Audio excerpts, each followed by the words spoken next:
kay Jerry Peñalosa mga idol.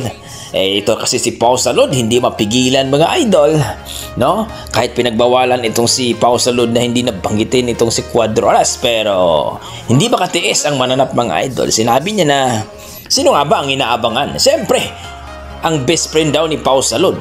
Walang iba mga idol kundi si Cuadro Alas Casimero. Totoo nga ba mga idol? Tanungin nyo ang sarili nyo o ang iyong mga basher. Sino nga ba ang inabangan ng lahat sa laban na ito dito sa Kyrgyzstan? Walang iba, si Cuadro Alas Casimero.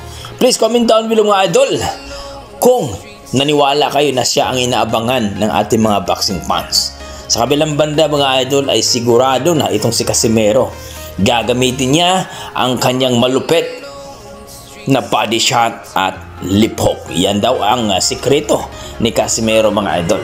Sa mga training kasi ni Casimero mga idol, hindi talaga mawala ang lip hook niya mga idol. Ito yung nagpagapang kay Pilipos